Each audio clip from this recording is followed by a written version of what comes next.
Very good morning to all of you. स्वागत है आप सभी का सुबह 7 बजे चाय की चुस्कियों के साथ इस 20 मिनट शो में। आई होप आप सभी स्वस्थ होंगे।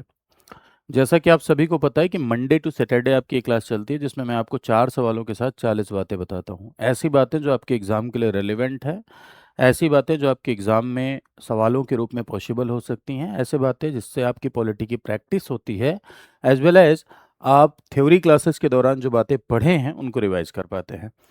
यदि आप ब्लॉक एजुकेशन ऑफिसर की तैयारी कर रहे हैं या आर ओ की तैयारी कर रहे हैं या वीओ की तैयारी कर रहे हैं या यूपी पीसीएस की तैयारी कर रहे हैं तो ये सेशन आपके लिए इम्पोर्टेंट है। यदि आप किसी दूसरे स्टेट के सिविल सर्विसेज से रिलेटेड अपनी एग्जाम की तैयारी कर रहे हैं, जैसे आरएएस हो गया, एमपी पीसीएस हो गया, उत्तराखंड पीसीएस हो गया, तब भी ये सेशन आपको इम्पोर्टेंट है। चलिए शुरू करते हैं। देखिए पहला सवाल आपका ये है कि महाधिवक्ता उच्च न्यायालय में राज्य का प्रतिनिधित्व करता है। Advocate general represent the state in the high court. ठीक है। उसकी योग्यता उच्च न्यायालय के न्यायाधीश जैसी होती है। Qualification are the same as that of the high court जज।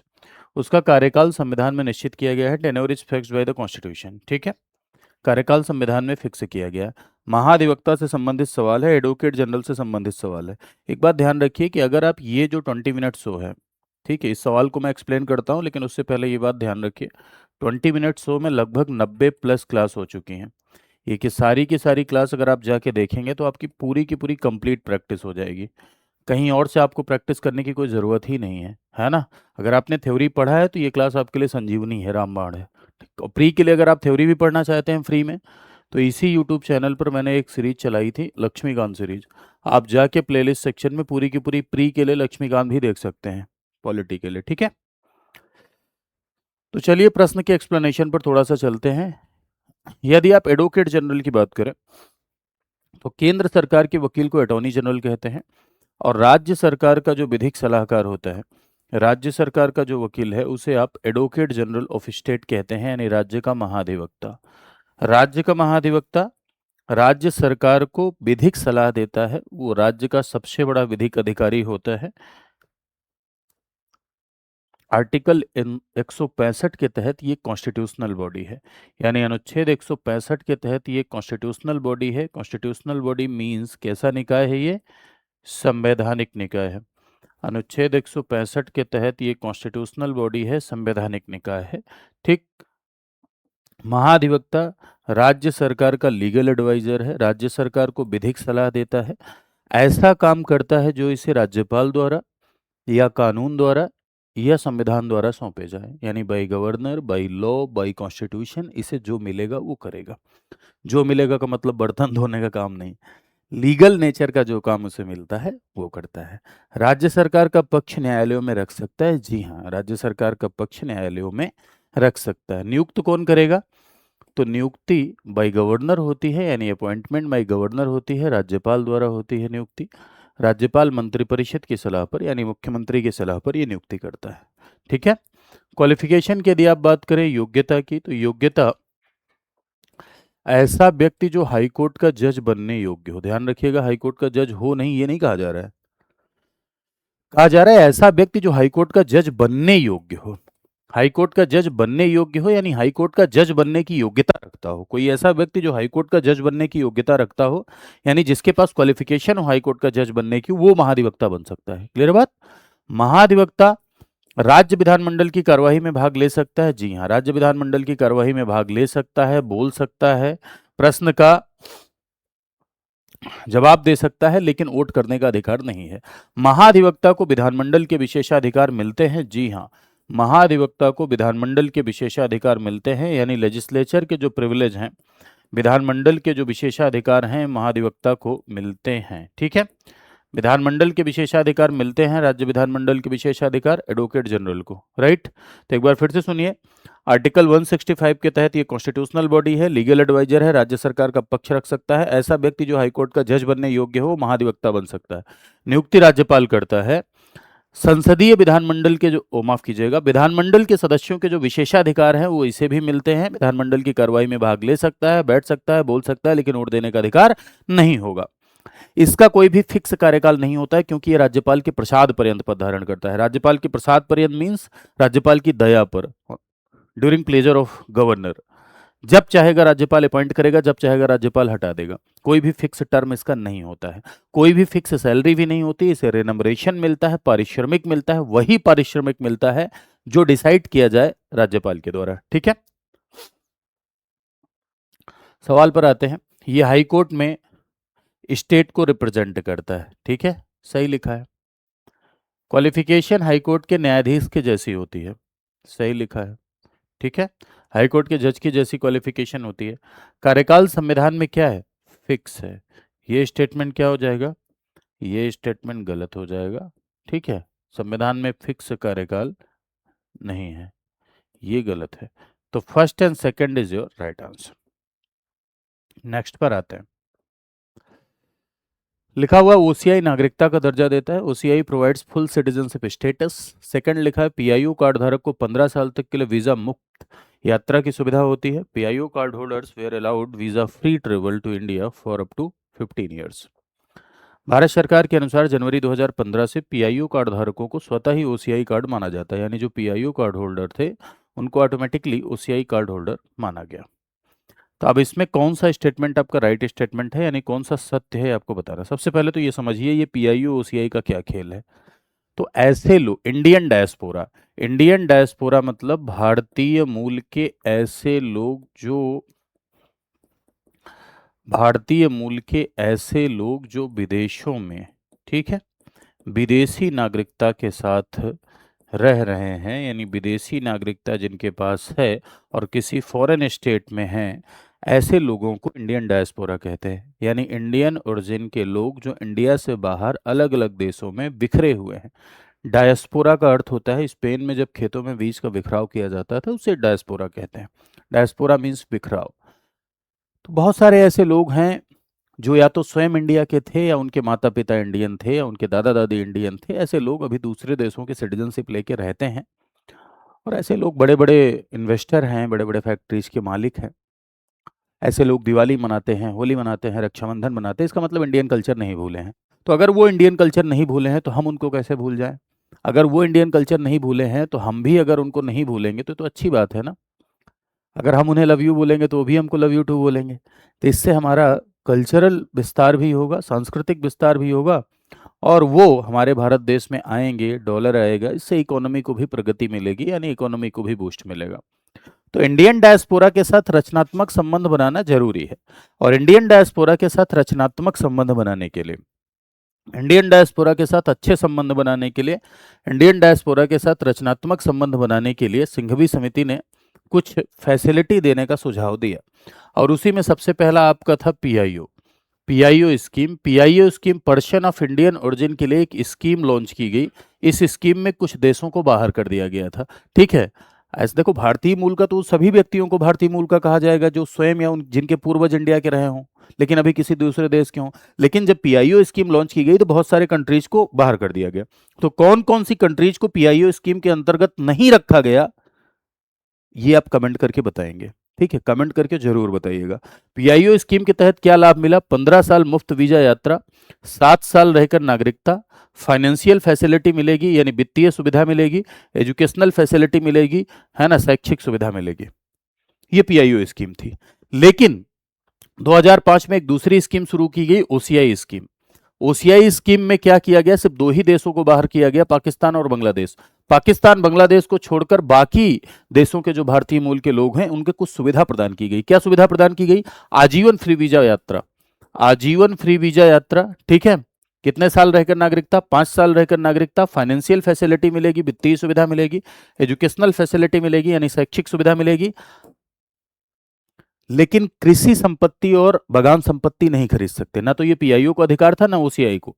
एग्रीकल्चरल लैंड और प्लांटेशन लैंड ये नहीं खरीद सकते हैं, कृषि संपत्ति और बागान संपत्ति ये नहीं खरीद सकते हैं, ध्यान रखिएगा इस बात को। एग्रीकल्चरल लैंड और प्लांटेशन लैंड नहीं खरीद सकते।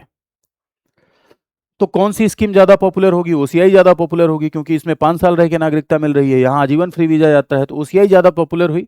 2015 में यानी 2015 में क्या किया गया, 2015 में पीआईओ स्कीम और ओसीआई स्कीम दोनों को मर्ज कर दिया गया।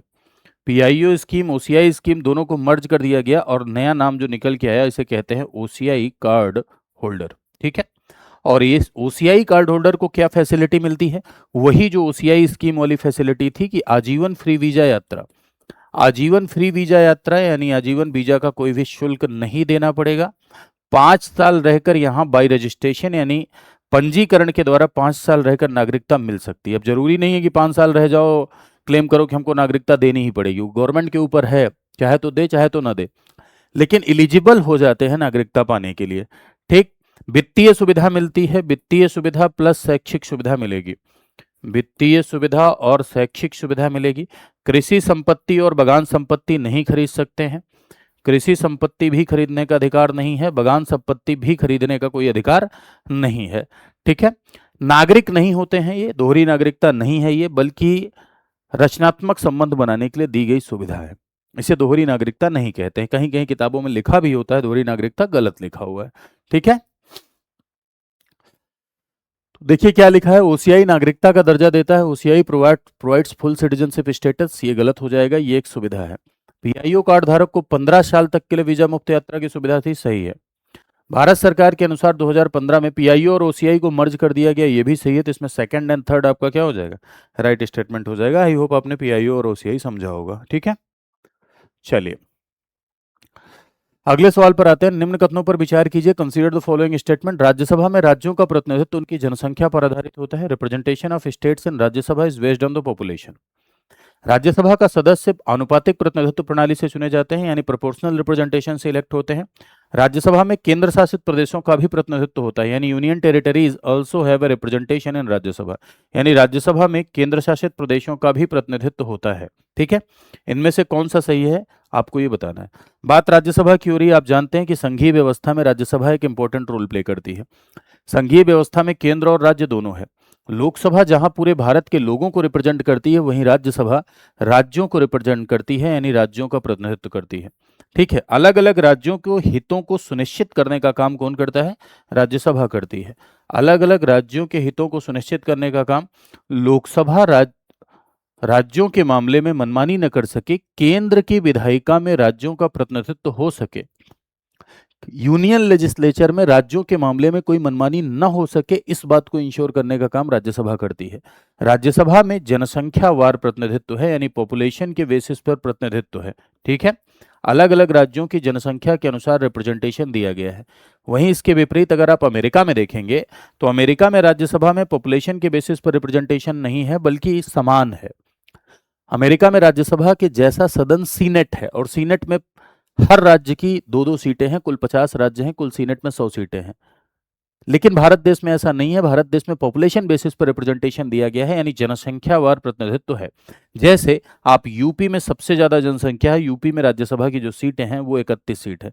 उत्तर प्रदेश में राज्यसभा की 31 सीट है यानी 31 सीट है। राइट। राज्यसभा एक परमानेंट हाउस है यानी राज्यसभा अस्थायी सदन है। कैसा सदन है राज्यसभा, राज्यसभा अस्थायी सदन है यानी परमानेंट हाउस है। ठीक है, राज्यसभा परमानेंट हाउस अस्थायी सदन है यानी this is not subject of resolution. This is not subject of resolution means भंग नहीं होती है, भंग नहीं होती है यानी इसे डिसॉल्व नहीं किया जा सकता। इसे डिसॉल्व नहीं किया जा सकता है क्यों, क्योंकि इसके मेंबर का जो टेन्योर होता है वो 6 साल होता है। राज्यसभा का कोई कार्यकाल नहीं होता है, ध्यान रखिएगा। राज्यसभा के सदस्यों का जो टर्म होता है वो 6 साल होता है, जिसमें 1/3 मेंबर एवरी 2 ईयर पर रिटायर होते हैं यानी 1/3 जाएंगे फिर 1/3 आएंगे फिर 1/3 जाएंगे फिर 1/3 आएंगे। तो इससे क्या होगा कि सारे सदस्यों का टर्म एक साथ एक्सपायर नहीं होता है, सारे सदस्यों का कार्यकाल एक साथ एक्सपायर नहीं होता है, बल्कि 1/3 जाते हैं फिर 1/3 आ जाते हैं। इसीलिए लोग राज्यसभा डिसॉल्व नहीं होती यानी राज्यसभा भंग नहीं होती। Rajya Sabha is not subject of resolution. Lok Sabha नहीं, अगर निकल गया हो मुंह से तो माफ करिएगा, राज्यसभा भंग होने का विषय नहीं है। राज्यसभा का इलेक्शन वैसे ही होता है जैसे राष्ट्रपति का चुनाव। कैसे भैया, राज्यसभा का चुनाव प्रोपोर्शनल रिप्रेजेंटेशन के STVS सिस्टम से होता है। ठीक है, single transferable vote system by the means of proportional representation. ऐसे ही चुनाव राष्ट्रपति का होता था, ऐसे ही प्रेसिडेंट का भी चुनाव होता है। राष्ट्रपति का चुनाव ऐसे होता है, तो राष्ट्रपति का चुनाव जैसे चुनाव राज्यसभा का होता है। बस अंतर इतना है कि राष्ट्रपति का चुनाव सीक्रेट बैलेट से होता है और इनका चुनाव खुला मतदान होता है यानी ओपन बैलेट से इलेक्शन होता है। ठीक है भैया, खुला मतदान होता है, ओपन बैलेट से राज्यसभा का चुनाव होता है। राज्यसभा के इलेक्शन में कौन पार्टिसिपेट करता है? राज्यों के जो एमएलएज होते हैं, यानी राज्यों के जो इलेक्टेड एमएलएज हैं, विधायक हैं, वो राज्यसभा के चुनाव में पार्टिसिपेट करते हैं। ठीक है, सवाल पर आइए। लिखा हुआ है राज्यसभा में राज्यों का रिप्रेजेंटेशन उनकी जनसंख्या के अनुपात में होता है। सही लिखा हुआ है, राइट स्टेटमेंट। राज्यसभा के मेंबर प्रोपोर्शनल रिप्रेजेंटेशन से आते हैं। जी हाँ, सही है। यूनियन टेरिटरीज का प्रतिनिधित्व, देखो राज्यसभा के जो टोटल सीट्स हैं, मैक्सिमम जो अधिकतम जो स्ट्रेंथ हो सकती है वो 250 और करंट स्ट्रेंथ 245। 245 में 12 लोग नॉमिनेट होकर आते हैं। कहां से? Literature, art, science, social service, कला, साहित्य, विज्ञान और समाज सेवा के क्षेत्र के जो एक्सपर्ट होते हैं, ऐसे 12 लोगों को राष्ट्रपति नॉमिनेट करता है। रिमेनिंग जो बचे वो चुनकर आते हैं। कहां से चुनकर आते हैं? राज्यों से। 28 राज्यों का रिप्रेजेंटेशन है। जी हाँ, 28 राज्यों का प्रतिनिधित्व राज्यसभा में है। अब सवाल उठता है कि क्या यूटीज का प्रतिनिधित्व है? तो यूटीज में ऐसी यूटी जहां पर विधानसभा है, ऐसी यूनियन टेरिटरी जहां पर विधानसभा है, उनका प्रतिनिधित्व राज्यसभा में है। जैसे दिल्ली का है, यस, पुडुचेरी का है, दिल्ली का है, पुडुचेरी का है और जम्मू एंड कश्मीर का है। दिल्ली, पुडुचेरी एंड जम्मू एंड कश्मीर, दिल्ली, पुडुचेरी और जम्मू एंड कश्मीर का जो रिप्रेजेंटेशन है वो राज्यसभा में है। क्लियर बात? दिल्ली, पुडुचेरी और जम्मू एंड कश्मीर का प्रतिनिधित्व राज्यसभा में है। बाकी किसी यूनियन टेरिटरी का रिप्रेजेंटेशन राज्यसभा में नहीं है। अगर आपसे कहा जाए कि राज्यसभा में सभी केंद्र शासित प्रदेशों का प्रतिनिधित्व है, गलत हो जाएगा। कुछ का है, सही हो जाएगा। केंद्र शासित का है, ये भी सही हो जाएगा, तो ये भी यहां पर सही है। तो इसमें आंसर हो जाएगा first, second and third is your right answer. ठीक है, होगा। अगर आप किसी भी कोर्स में इनरोल करना चाहते हैं और जानकारी चाहते हैं, जैसे हमारे यहाँ प्री की भी तैयारी होती है, पीसीएस मेंस की भी तैयारी होती है, सारे दोनों के अलग अलग कोर्सेज भी हैं, कंबाइंड कोर्सेज भी हैं, कॉम्बो फाउंडेशन बैच भी चलते हैं प्री और मेंस दोनों के लिए, आरओ एआरओ के स्पेशल बैच भी हैं। ठीक है, बीओ के स्पेशल बैच भी हैं। यदि आप इन किसी भी कोर्स में यदि आप इनरोल करना चाहते हैं तो हमेशा इस बात को ध्यान रखिए कि एक नंबर मैं आपको देता हूँ 9289996923। 92 जरूरी नहीं है कि हर कोर्स में मैं पढ़ा रहा हूँ, लेकिन जो भी सब्जेक्ट चलता है सब बढ़िया चलता है। 9289996923 पर कॉल करिए और यहाँ आप बताइए कि मेरी क्लास से आप आए हैं, तो आपको पूरी की पूरी कंप्लीट काउंसलिंग मिलेगी, कैसे तैयारी करें, और साथ साथ बैचेस के बारे में पूरी इन्फॉर्मेशन मिलेगी। ठीक है, फिर उसके बाद आप ये कोड लगा सकते हैं VL लाइव। ये कोड लगा के आप क्या कर सकते हैं? कोर्स में एनरोल कर सकते हैं। ये कोड अगर आप लगाएंगे तो उस समय चल रहा जो भी डिस्काउंट है उससे ज़्यादा डिस्काउंट आपको मिल जाएगा। इस कोड पर आपको अतिरिक्त डिस्काउंट भी मिलता है। खैर, तो अगर आप किसी भी बैच में एनरोल करना चाहते हैं तो यहाँ से आप एनरोल कर सकते हैं। इसके साथ ही साथ कोई आपको समस्या आ रही, कोई दिक्कत है, मुझसे बात करना चाहते हैं तो ये टेलीग्राम आप ज्वाइन कर लीजिए। यहाँ पर आप मुझे डायरेक्ट भी मैसेज कर सकते हैं, यहाँ पर भी सोशल मीडिया पे आप फॉलो कर सकते हैं। ठीक है, तो चलिए आज के लिए इतना ही। खुश रहिए, स्वस्थ रहिए, आगे बढ़िए, पढ़ते रहिए, देश के विकास का माध्यम बनिए। नमस्कार।